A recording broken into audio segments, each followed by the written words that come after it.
Hi, and welcome to Origin of Concepts. In this episode, I'll show you the origin and inspiration source and the true meaning of the Akhet Horizon up here from ancient Egypt. Because in ancient Egypt mythology, the Akhet represents the divine horizon, not our physical horizon. And it's a boundary and a magical gateway between the mortal world and the underworld, the duat or afterlife. Akhet is symbolizing eternal rebirth of spirit, creation and the transformation of the deceased or any material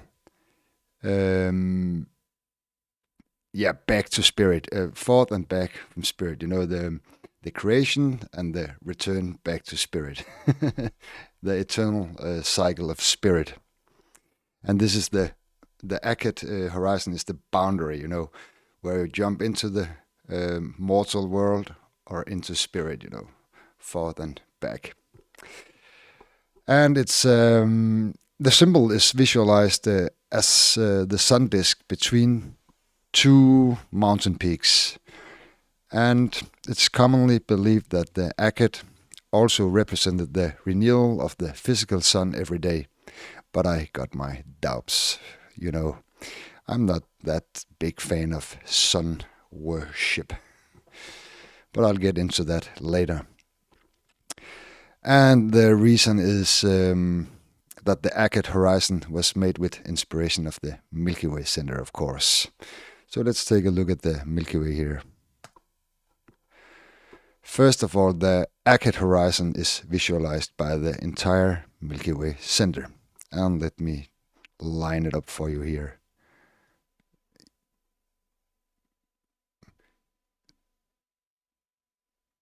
This is the Akhet Horizon here. And in the center, we got the golden disk light. So here you got the symbol. And of course, the two mountains are the two shadows flanking the sides of the disk. And the bottom line is the dark shadow in the bottom is the horizon in the sky in the Milky Way center. And it's also referred to as, or Akhet is referred to as the mountain of light. And the mountain is, of course, the entire Milky Way center here. That's the mountain in the sky. And that's why we got a mountain on each side here. All right. The two mountains, Ju is the name, are called Bakhu, which means east, and Manu means west. And they are or were believed to support the sky. And of course they support the sky, because it's not the sky above our heads, but it's the sky in the Milky Way center. And this blue area here around the disk is the sky. And the mountains is supporting the sky. So they were spot on, the good old ancient Egyptians. And before I go into the key features, let's go through the etymology, the meaning of the Akhet, the word Akhet. Because Akhet means to be effective or to shine, meaning the transition to and from the spirit light, you know, the creation and return. So that's the horizon we are talking about here. Okay, let's dig into some key features. The two mountains are closely related to the two cosmic Akher lions, who guard the entrance to the underworld, Duat. And let me delete the Akhet here. First of all, the entrance to Duat is right here. And the two lions, the lion head is here in the Milky Way center. And then it's supposed to be, in this case, it's a double lion head. And then they are sitting back to back and guarding the gate. And let me see here. Yeah.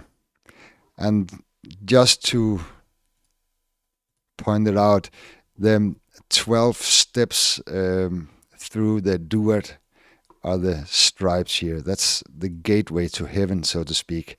And at the end, or at the entrance, you decide the lion's stance. And that's why you also got, rich people or many people got two guarding lions on each side of the doorway or the stairs to the front door of the house.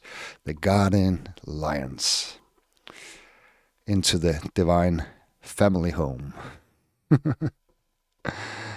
Okay, the twin lions are the boundary between the past and the present.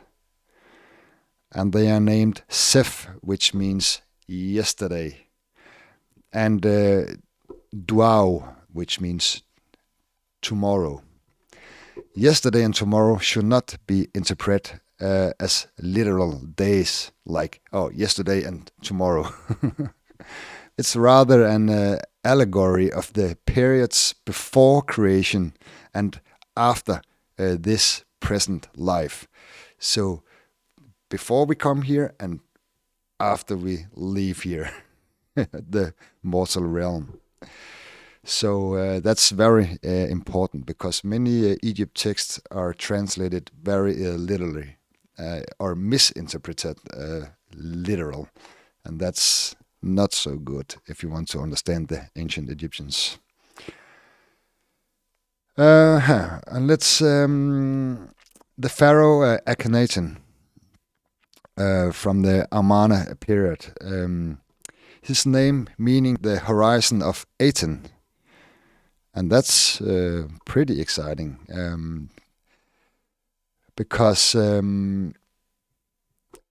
he actually took his name after the Aten disk on the Akhet Horizon in the sky. And Akhenaten, many believe he was establishing the first monotheistic religions, only one God. But that's not true. What he did was just cleaning up all the chief gods, to only have one disk as the main god, and then people could do what they like with the rest, just to clean up all the messy religions at that point. And of course, just to sum it up here, this is the Aten disk, and this is the Akhet Horizon. So this is Akhenaten, the pharaoh from the Amarna period. Okay, let's move on here, because we also got the name of the Great Pyramid in Giza is Akhet Khufu, which means Khufu's horizon. And the pyramid is in Giza, the Great Pyramid, or all of them, are mirrors of the pyramid standing on the Akhet Horizon in the Milky Way center. And let me outline it for you, because this is the pyramid in the Milky Way center, standing on the Akhet Horizon.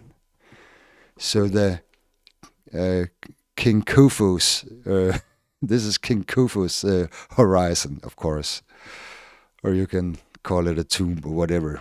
But that's basically what the pyramids are symbolizing. You can go watch my pyramid video to learn more about the design of the pyramids and the origin.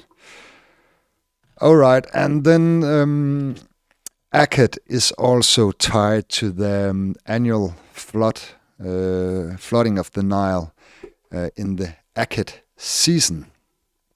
And I need to empty my heart on this subject because the flooding of the Nile is basically everything else than the water level in the terrestrial Nile. The Akhet season spans from mid-July to mid-November and is commonly connected with the annual flooding of the Nile. But from my perspective, the flooding of the Nile in the ancient texts had nothing to do with the water level of the Nile. Not at all. It's a literal misinterpretation of the text, if you ask me. But now I'll show you, and then you can decide for yourself. The annual flooding of the Nile is an allegory of the flooding of the Nile in the Milky Way center.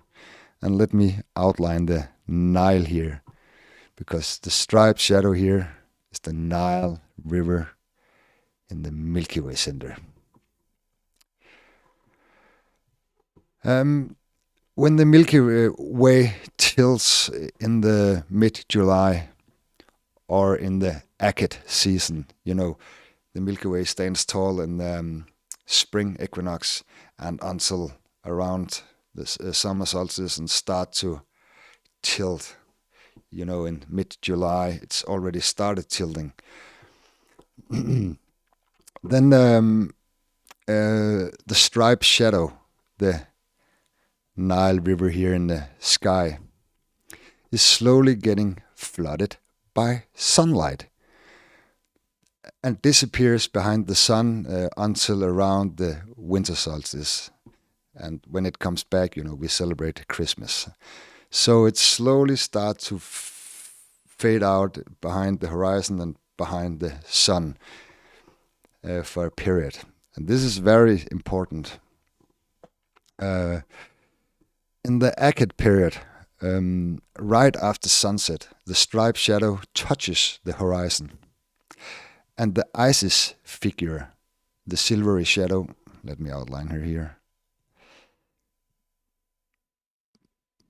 Here we got Isis standing, the female shadow in the sky.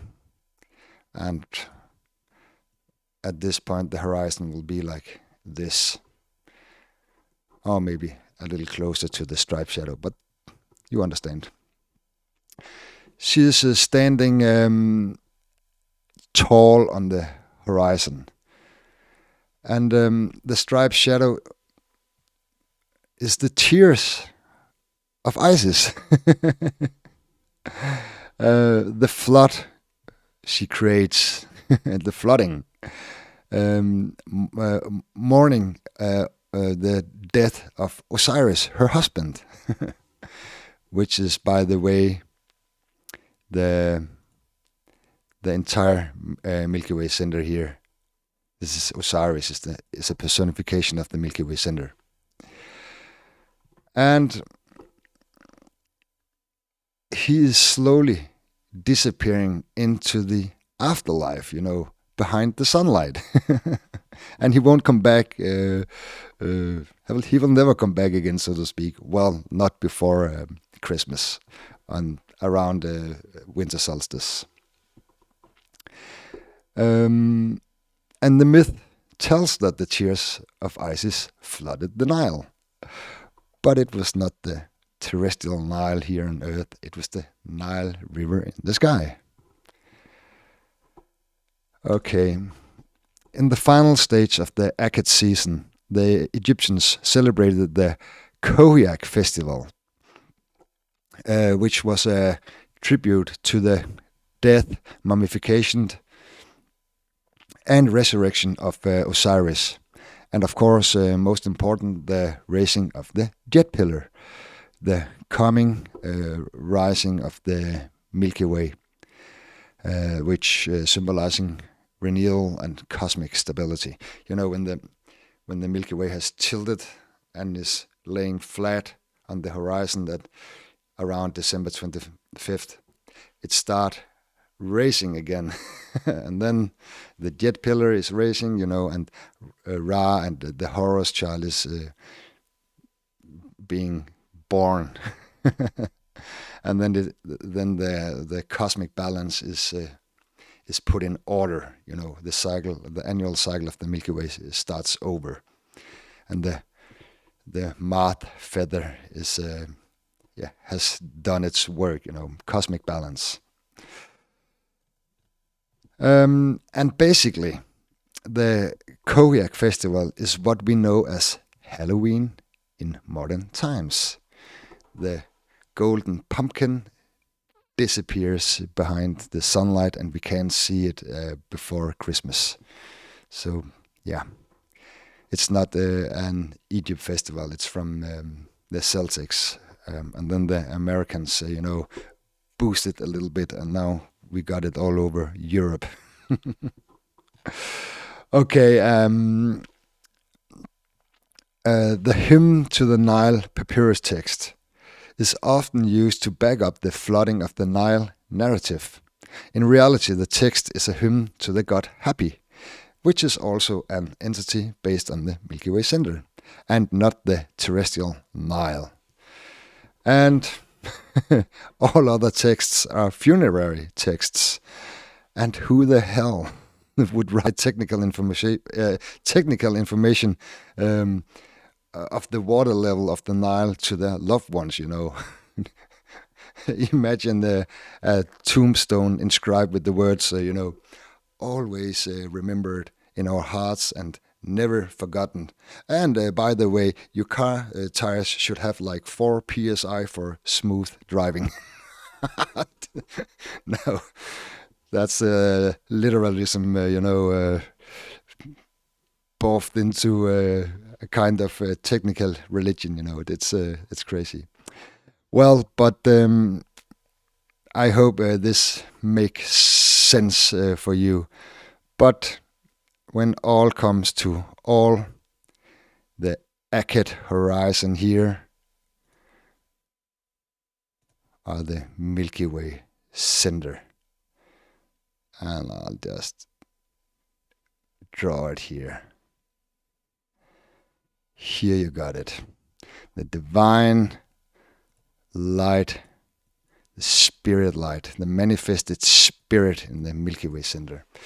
Okay, folks, ladies and gentlemen, that's all for now. Thank you so much for watching, and until my next video, take care. Bye-bye.